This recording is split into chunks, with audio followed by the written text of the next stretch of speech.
বিসমিল্লাহির রহমানির রহিম। হিসাব বিজ্ঞান অনলাইন ক্লাসে সবাইকে স্বাগতম। আজকের পাঠ হিসাব বিজ্ঞান দ্বিতীয় পত্র শ্রেণী দ্বাদশ সপ্তম অধ্যায় এর খ অংশ বেতন ও মজুরি। পাঠ উপস্থাপনায় মোহাম্মদ আতাউর রহমান, প্রভাষক হিসাব বিজ্ঞান, সিরাজাবাদ রানা শফিউল্লাহ কলেজ। আজ আমরা এই অধ্যায়ের লেকচার 2 প্রদান করব।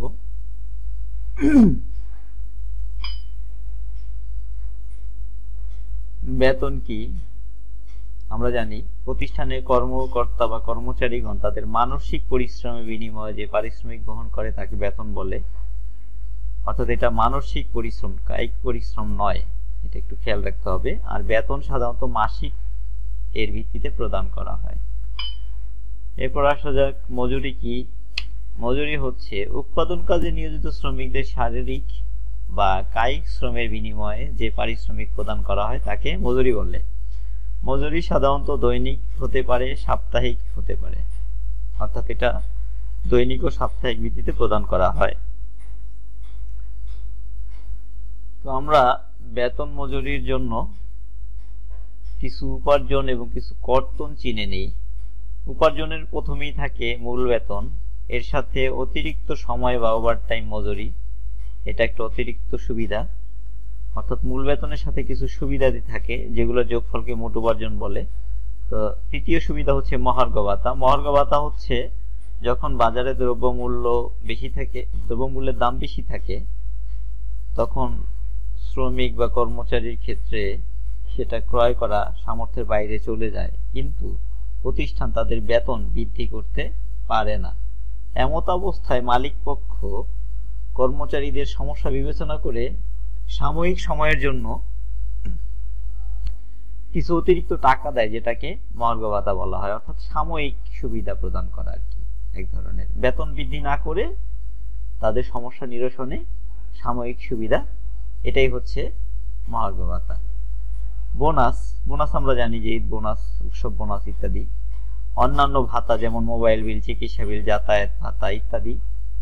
আচ্ছা, এবার 6 নম্বর যে পয়েন্ট আছে সেটা হচ্ছে কল্যাণ তহবিলে নিয়োগকর্তার দান। কল্যাণ তহবিলে যদি নিয়োগকর্তা দান করে, আসলে কল্যাণ তহবিলের চাঁদা হচ্ছে কর্তন, কিন্তু নিয়োগকর্তা যেহেতু দান করছে তাহলে এটা কে পাচ্ছে? কর্মী পাচ্ছে, তাই এটা কর্মীর জন্য অর্জন হয়ে যাবে। তাহলে এই কল্যাণ তহবিল নিয়োগকর্তার দানটা অর্জন হবে, কিন্তু কল্যাণ তহবিলে কর্মীর দানটা কর্তন হবে। দেখেন এই যে আমরা 3 নম্বর পয়েন্টে এখানে দেখাচ্ছি, কল্যাণ তহবিলে যে দানটা আছে সেটাকে আবার কর্তনের ঘরে আমরা দেখাচ্ছি। তাহলে এটা একবার অর্জনে লিখবো আর একবার কর্তনে লিখবো, ভালোভাবে খেয়াল রাখতে হবে।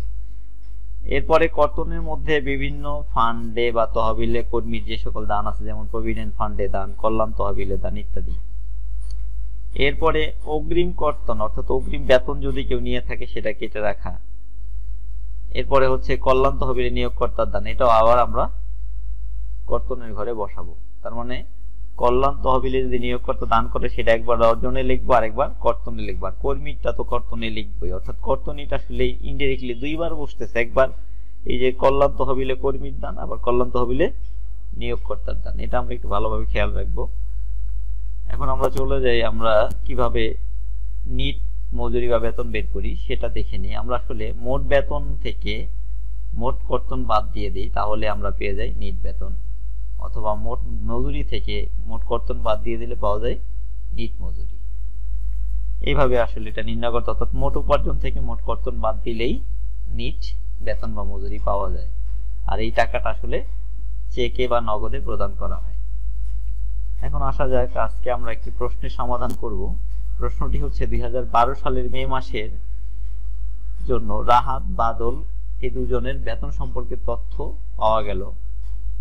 বেতনের মধ্যে আছে রাহাতের মূল বেতন 2000 টাকা, বাদলের মূল বেতন 2400 টাকা।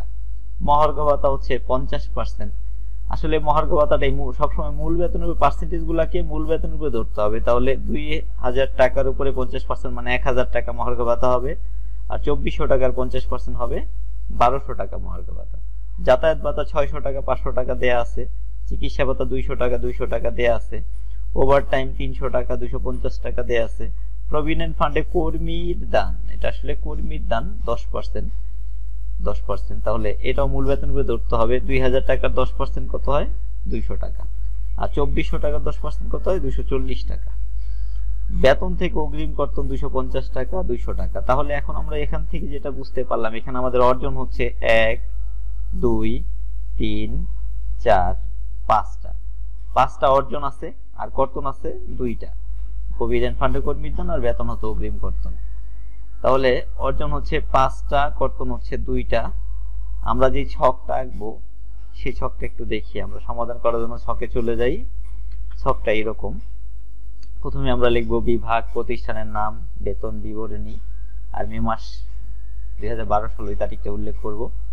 এবার আমরা এই ছকটা এইভাবে আঁকবো। প্রথমে হাতের এই পাশে অর্থাৎ বাম পাশে শ্রমিকের বিবরণ দিব। এটা 3টা ঘর হবে, ক্রমিক নম্বর, নাম, পদবি এবং মূল বেতন। ক্রমিক নাম্বার, নাম, পদবি, ক্রমিক নাম্বার, নাম, পদবি, এই 3টা ঘর হবে। আবার এই পাশে চলে যাবে, এখানেও 3টা ঘর আছে, নিট বেতন, চেক নাম্বার, স্বাক্ষর। তার মানে এই পাশে 3টা, এই পাশে 3টা। মাঝখানে অংশটাকে আমরা 2 ভাগে ভাগ করে নিই। এই যে ভাগ করে নিলাম। এই পাশটাতে লিখলাম উপার্জন, এই পাশে কর্তন। কর্তন যেহেতু কম আছে তাহলে কর্তনের অংশটা আমরা কম নিব। তো আমরা উপার্জন পেয়েছিলাম 5টা, কিন্তু আমরা ঘর রাখবো 6টা। খেয়াল করেন, মূল বেতন, মহার্ঘ ভাতা, যাতায়াত, চিকিৎসা ভাতা, ওভারটাইম, এই 5টা। এই মোটের জন্য একটা 6টা। আর কর্তন পেয়েছিলাম 2টা, সেজন্য আমরা ঘর রাখবো একটা বেশি আঁকবো। প্রভিডেন্ট ফান্ডের দান, অগ্রিম বেতন কর্তন আর মোট কর্তন। তার মানে দাঁড়াইলো কি, উপার্জন যেই কটা তার থেকে একটা ঘর বেশি আঁকবো, কর্তন যেই কটা তার থেকে ঘর একটা বেশি আঁকবো। এভাবে আমরা ঘরটাকে রেডি করে নিলাম। এখন আমরা আমাদের পোস্টিং গুলা দেই। প্রথমে আমরা ক্রমিক নাম্বারে 1 নম্বরে লিখবো রাহাতকে, 2 নম্বরে লিখবো বাদলকে। তাদের পদবি উল্লেখ নাই, লিখি নাই, পদবি থাকলে লিখে দিব। তো রাহাতের মূল বেতন 2000 টাকা, বাদলের মূল বেতন 2400 টাকা। এরপরে ছিল মহার্ঘ ভাতা 50%, দুইজনেরই 50% হারে ছিল। তাহলে 2000 টাকার 50% 1000 টাকা, 2400 টাকার 50% 1200 টাকা। যাতায়াত ভাতা সরাসরি উল্লেখ ছিল 600 টাকা, 500 টাকা। চিকিৎসা ভাতা উল্লেখ ছিল 200 টাকা, 200 টাকা। ওভারটাইম উল্লেখ ছিল 300 টাকা এবং 250 টাকা। এতে করে আমরা এখন যদি মূল বেতন, মহার্ঘ ভাতা, যাতায়াত, চিকিৎসা ভাতা, ওভারটাইম যোগ করি তাহলে পাই মোট উপার্জন 4100 টাকা। এটা হচ্ছে রাহাতের। আর বাদলেরটা পাই হচ্ছে 4550 টাকা। এখন আমরা কর্তন ঘরে পোস্টিং দেই। প্রভিডেন্ট ফান্ডে দান হচ্ছে 10%। তাহলে মূল বেতনের 10% ছিল, তাহলে 2000 টাকা 10% 200 টাকা, আর 2400 টাকা 10% 240 টাকা। অগ্রিম কর্তন সরাসরি উল্লেখ ছিল 250 টাকা, 200 টাকা। আর মোট কর্তন ছিল রাহাতের, তাহলে রাহাতের মোট কর্তনটা কত দাঁড়ায়? 200 টাকা এবং 250 টাকা, মোট 450 টাকা। আর বাদলের 240 টাকা এবং 200 টাকা, মোট 440 টাকা। এখন আমরা সর্বশেষ ঘরে চলে আসবো, নিট বেতন। আমরা জানি নিট বেতন বের করার সূত্র হচ্ছে মোট উপার্জন থেকে মোট কর্তন বাদ দিতে হবে। তাহলে রাহাতে 4100 টাকা মোট উপার্জন থেকে মোট কর্তন 450 টাকা বাদ দিলে 3650 টাকা থাকে। আর বাদলের মোট উপার্জন 4550 থেকে মোট কর্তন 440 বাদ দিলে 4110 টাকা থাকে। এই হচ্ছে তাদের নিট প্রদেয় বেতন। এখন যে কাজটি করতে হবে সেটা হচ্ছে আমরা একটা মোটের দাগ দিব, দিয়ে মোট গুলো টেনে দিব, অর্থাৎ এই দুইজনের যোগফলগুলো আমরা সব টেনে দিব। টেনে দেওয়ার পরে আমরা যেটা পাইলাম, নিট বেতনের যোগফল 7760 টাকা, অর্থাৎ নিট বেতন প্রদান করতে হবে 7760 টাকা।